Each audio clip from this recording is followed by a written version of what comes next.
मान लेते हैं हमारे पास कोई ब्लॉक है जिसका मास m1 है और कोई दूसरा ब्लॉक है जिसका मास m2 है।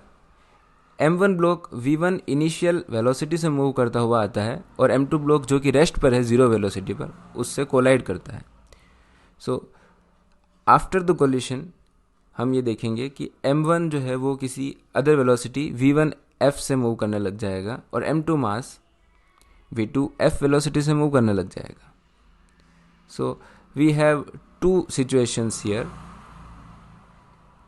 Situation before the collision and the situation after the collision. यहाँ पर हम कंजर्वेशन ऑफ मोमेंटम प्रिंसिपल का यूज़ कर सकते हैं, ये मानते हुए कि ये फ्रिक्शनलेस सरफेस पे मूव कर रहे हैं। तो इनिशियल मोमेंटम हुआ m1 v1i प्लस m2 का मोमेंटम 0 हुआ और फाइनल मोमेंटम हुआ m1 v1f plus m2 v2f।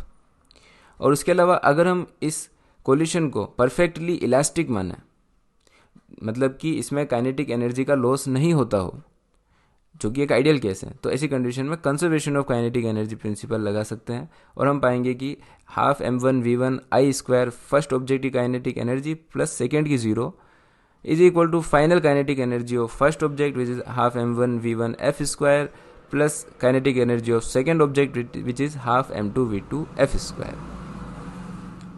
Now अब हमारे पास दो इक्वेशंस है, फर्स्ट इक्वेशन और ये सेकेंड इक्वेशन। हमें इन दोनों इक्वेशंस को मैनिपुलेट करके अननोन्स की वैल्यू निकालनी है। So two equations and two unknowns, और यहाँ पर जो अननोन क्वांटिटीज़ है वो है एक तो v1 की फाइनल वेलोसिटी और दूसरा है v2 की फाइनल वेलोसिटी।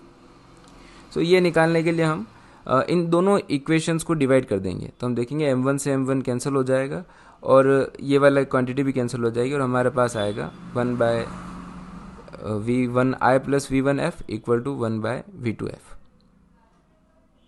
सो इस तरीके से हमारे पास एक ये रिजल्ट आया है,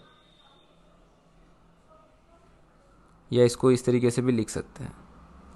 इसके अलावा इस रिजल्ट के अलावा हम फिर से हमारी कंजर्वेशन ऑफ मोमेंटम इक्वेशन को लिखते हैं और यहाँ पर हम v1i माइनस v1f की वैल्यू को निकाल करके इन दोनों इक्वेशन को कंबाइन कर देते हैं। तो दोनों को ऐड करने पे हमारे पास ये वाली क्वांटिटी आएगी और यहाँ से हम v2f की वैल्यू निकाल पाएंगे। और फिर इसी तरीके से हम v1f की वैल्यू भी निकाल सकते हैं।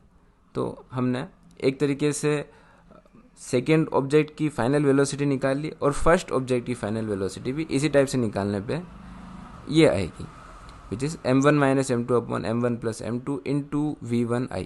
v1i एक नॉन क्वांटिटी है कि फर्स्ट ऑब्जेक्ट कितनी वेलोसिटी से आके सेकेंड ऑब्जेक्ट से कोलाइड करता है, और v2f और v1f जो है अननोन क्वांटिटीज़ हैं जो इन रिलेशन से हम निकाल सकते हैं। स्पेशल केस पे विचार करते हैं जब दोनों मास बिल्कुल सेम हो, m1 इक्वल टू m2 हो, तब यहाँ पर m1 माइनस m2 कैंसिल होकर 0 हो जाएगा और फर्स्ट ऑब्जेक्ट की फाइनल वेलोसिटी 0 आ जाएगी।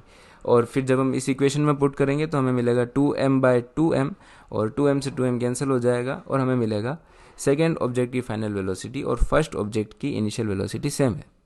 या यूँ कहे कि जब दोनों ऑब्जेक्ट्स कोलाइड करेंगे तो फर्स्ट ऑब्जेक्ट तो रुक जाएगा, रेस्ट पे आ जाएगा, और सेकेंड वाला ऑब्जेक्ट उस वेलोसिटी से मूव करने लग जाएगा जिस वेलोसिटी से पहले m1 मूव कर रहा था। तो एक तरीके से ये कहा जा सकता है कि m1 ने अपनी सारी वेलोसिटी m2 को ट्रांसफ़र कर दी, या फिर सही ढंग से कहें तो मोमेंटम ट्रांसफ़र हो जाता है।